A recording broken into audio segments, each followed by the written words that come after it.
I was inspired by just the opportunity, and I know what this brings. I know that I'm going to either kill someone, someone's going to kill me, I'm going to be incarcerated for the rest of my life. Yeah. And I might as well try the positive route and see what happens, because there's no limits, you know what I mean? And I was exposed to more things and, I got great results. How do you rise out of your circumstances? So many of us didn't grow up with the best, of circumstances, didn't grow up rich, didn't grow up in the best place, maybe not the best family. I'm talking to Caron Butler about his book, Tough Juice. This is a good book, and it talks about how you went from your family poverty all the way, becoming a multimillionaire, drafted number 10 in the NBA professional basketball league. And so, thank you for coming, my man. Appreciate you, family. Tell them the story about how when you were growing up, you were 13 and you were already 6'6". Yeah, man, I was already 6'6", just, balling, hooping, on the corner like a statue. But, didn't you say they didn't have shoes for you? I had to wear smaller shoe sizes all the time, so instead of having my natural size at 13, I always had to wear 11 and a half or a 12. Wow. That's like the Chinese foot binding. Yeah, man, jack my feet up. It jacked my feet up forever. But now I always wear a size bigger now, and I'm fortunate enough to get the right size shoe now. So you wear a size bigger just to say. Absolutely. Just to say, fuck it. You said I could. I didn't have the money. Now I got the money to get whatever I want. I didn't have it back in the day. Now I'm good. I'm blessed. So I'm very fortunate. What I want to talk about, we're talking about Caron's new book. It's actually a great book, because sometimes athletes put out books and they're not good. This one I personally read and vouched for. Appreciate that. Tough Juice. And by the way, Scott, Kobe Bryant wrote the foreword. Mamba. The Black Mamba wrote this. Now, for somebody watching, because I got an international crowd, you might not know too much about American basketball, but Caron pulled off one of the biggest achievements in sports. He was drafted 10th in the top 10 of the NBA. What was it, 02? Yeah, 2002. 2002, drafted number 10. So just put that in perspective. Over 300 million people in the world play basketball. 300 make it to the pros.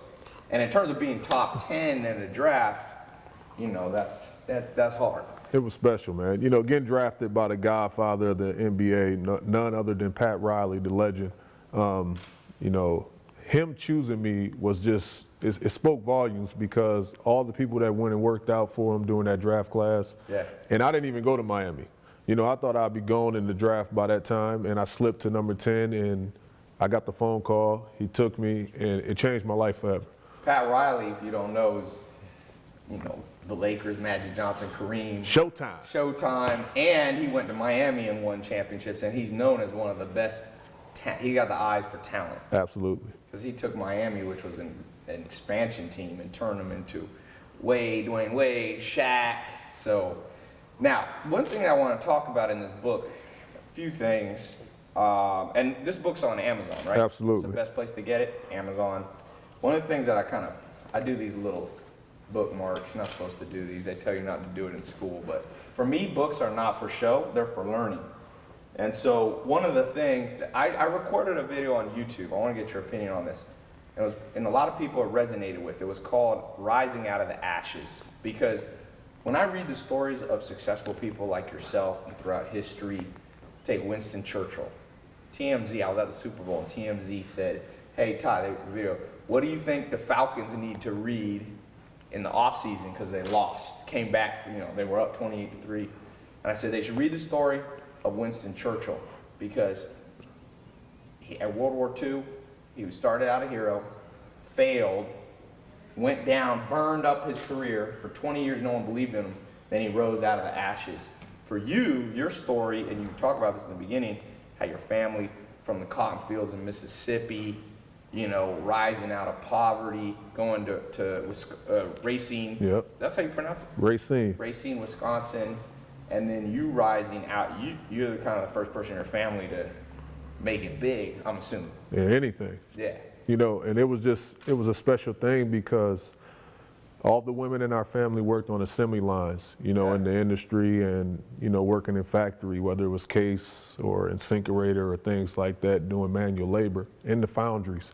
And, for me, the things that fascinated me from the second that I jumped off the porch was, you know, drug dealers and things like that. You dealt drugs. Yeah, I sold drugs. You got that Jay-Z story. Yeah, I'd done everything, you know, on the streets. And after I got incarcerated and went through that whole process when I got out, you know, I was inspired by just the opportunity, you know, and, you know, I know what this brings. I know that I'm going to either kill someone, someone's going to kill me, I'm going to be incarcerated for the rest of my life. Yeah. And I might as well try the positive route and see what happens, you know, because there's no limits, you know what I mean? And I was exposed to more things and, you know, I got great results.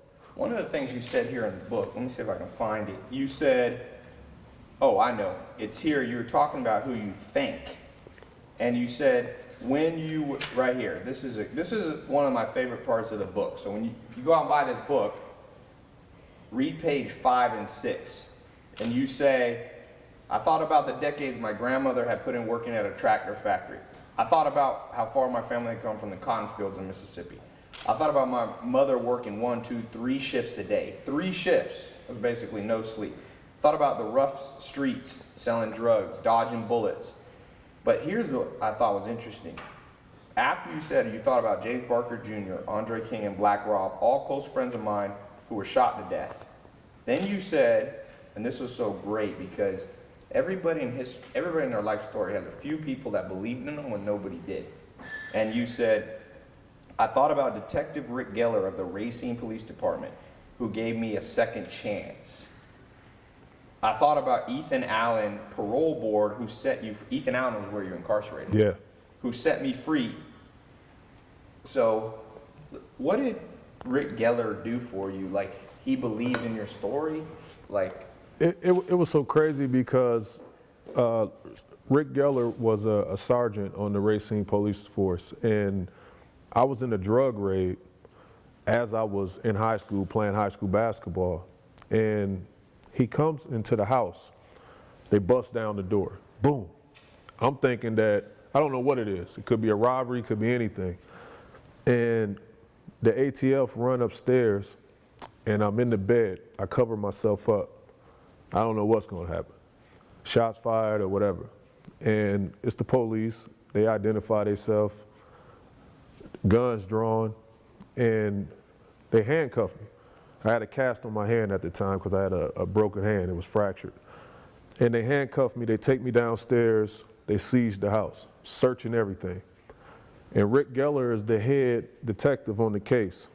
They said, we got what we got. Bingo. We got the jackpot.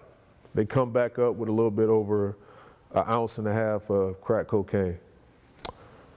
And I'm sitting there, I'm like, damn. With my priors, with everything, my mind just racing because I know I'm facing 10 to 15 years in prison. And as I'm sitting there, Rick, they said, we got him, book him, like take him to the paddy wagon. I don't think it's his. Huh. So he gave you the benefit of the doubt. He just gave me the benefit of the doubt, and we had a conversation before he uncuffed me. He didn't know I was an athlete. Yeah. Didn't know anything like that, but he just showed me favor. It was the weirdest thing because I've been in cars where someone flee the scene, and we sat there, and none of the stuff is ours, but because whoever fled the scene, everybody go to jail for what the situation is. And for them in this situation to have something and not charge They me. had something. Yeah, had more than something. That's America, what America's supposed to be founded on, is that you're innocent till proven guilty. And there's so many people rotting away in prison. My dad, when I was born, similar story, when my mom says, Ty, when I was pregnant with you, the FBI kicked the door down, put my dad in prison. My dad's from Harlem. That's why I was born in LA. He got put in an island prison called Terminal Island off LA in Long Beach. And there's so many people, though, rotting in prisons because of the system that they grew up in. Poverty creates crime, period. Rich people or people who have enough, they don't really, I've been to Sweden, Norway, the richest country in the world. There's very little crime. So you can just blame the people committing the crime, selling drugs, but that's oversimplifying. You have to look at the bigger problem, and you have to, it's justice, but also mercy. So this guy had mercy on you, and look how you turned out professional back, and he could have just ended that, but he had mercy, and that's the lesson for all of us to remember. Sometimes you got to have justice, but sometimes you have to give the benefit of the doubt and have mercy. I still, to this day, I still can't believe it. We talk on a daily. Really? Yeah, still to this day. He's part of the project that we're doing, going forward with the biopic. And, I've taken him on the book tour, went to the White House, Champions of Change. Yeah. Just rallying communities together, talking about the relationship between grassroots and community. Yeah. Because I had that. Yeah. Like, even with everything going on out there in the world, I had someone that showed me favor. So I had to say that, with all the bad, it's some good cops out there, some good people out there. I used to feel the same way. Yeah. I was arrested 11 to 12 times easy. Yeah. And this guy showed me favor that just changed my life, changed my whole perspective about a lot of things. Yeah, that's awesome. That's a great story. Now let me fast forward. So you growing up, family comes from poverty, like so many people. You get this mercy from this police officer, and some things transpire. You're drafted number 10 in the NBA draft 2002. Tell us best memory. You're there in the NBA. Who are some icons playing around you? You're this rookie. You remember the first time when you looked out and this guy walked on the court and you're like, man, I used to look up to you. Who was it? We got the shoes on right now, man. MJ came out there? MJ, fade away perfect. It was a dream come true. Did you guard him? Because you play off guard, right? I played his last game was in Miami. Really? Pat Riley, true story. Pat Riley come, he said, all right, I don't want to see nobody shake his hand. I know he's Michael Jordan, I don't give a shit. Nobody shake his hand, nobody conversate with him, nothing. Everybody like, all right, yeah, let's go get him. Like, let's go beat the Wizards, because he's playing with the Wizards. This is his last game. He's like 40 or whatever. 40, still getting it. He's averaging 20 a game. Yeah. So, he's like, he comes out, standing ovation. And before the game start, before tip-off, Pat Riley said, hold up. Before the game start, I just want to let everybody know, Michael, you're the greatest. And he raises his number in the rafters at the Miami Airline Arenas. So he even though he never played in Miami, so he got his number retired in Miami. That sounds good. Never been done in professional sports history. Another team retired your number.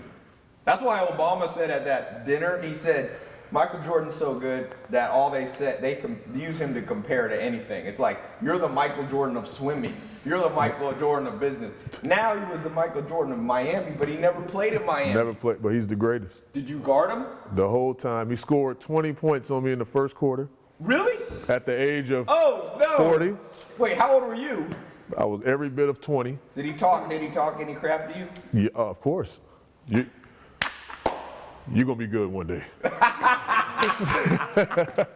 you got a Snapchat this. Don't save. You don't need to. Just. No, he's. You're going to be good one day. You're going to be good one day. You're going to be good one day. That is classic. I can see.